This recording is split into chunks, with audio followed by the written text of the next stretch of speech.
If you were born towards the tail end of the last millennium, you've invariably been exposed to the phenomenon that is Pokémon. Even if you're only vaguely familiar with this series, its permeation throughout pop culture the past 25 plus years means that you at least know a thing or two about it through osmosis alone. Pokémon is undoubtedly the largest grossing media franchise that has ever existed, which is kinda crazy considering the original release of Pokémon Red and Green was way back in 1996, which, as of me writing this video, wasn't even a full 30 years ago. Even crazier is that this massive JRPG was released on the original Game Boy, which was a piece of hardware that was nearly a decade old in and of itself by that point. I want to briefly talk about the Pokémon trading card game. More specifically, my favorite thing about collecting these cards when I was younger: the artwork. Growing up in the early to mid 2000s and going to Kmart was always an exciting time for me because I would inevitably pick up some Pokemon or Yu-Gi-Oh cards every once in a while,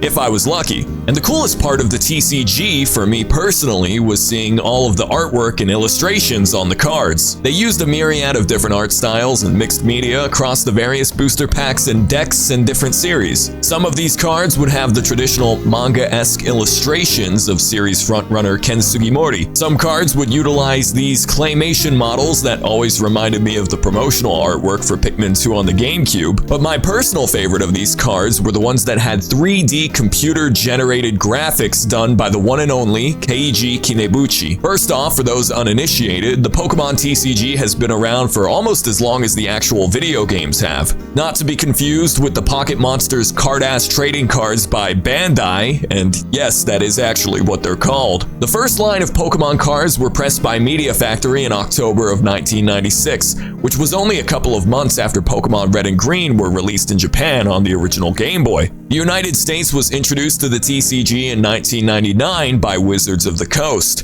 and as a Northern American born in the late 90s, it can't be understated how huge Pokemon was at the turn of the millennium. Of course, Pokemon nowadays is still a multimedia giant, but back in the early to mid 2000s, this series was an actual phenomenon. Like, people were going apeshit over this franchise. It was the zeitgeist. Pikachu was at the Macy's Thanksgiving Day parade. Shit was crazy. Here and everywhere, literally, because it's the only balloon in today's parade with illuminated cheeks. Anyway, that is all to say that when I was a kid, I saw a lot of Pokemon cards being collected, traded, and played by kids, teenagers, and adults alike. I don't know what the current state of the TCG is like right now because, admittedly, I've fallen off of this series around Gen 4. But based off of my cursory research for this video, this shit looks like crypto bros and Wall Street investors telling you to buy low and sell high, but for like Pokemon cards. Oh, and it's the Ivysaur! Let's go! Back to the topic at hand, the Pokemon TCG always had dope artwork. And getting to the point of this video, my favorite artwork from this era were the cards illustrated by Keiji Kinebuchi. Keiji Kinebuchi was the only 3D modeler for the Pokemon TCG during its infancy, and his artwork has always fascinated me ever since I was a kid. Keep in mind, this was the mid to late 90s, and even by 1996, 3D modeling had already come a long way towards the end of that decade compared to what was being done in the early 90s. But with that being said, Keiji Kinebuchi's artwork still had that smooth, plasticky look to it that is often associated with a lot of computer-generated graphics from back then.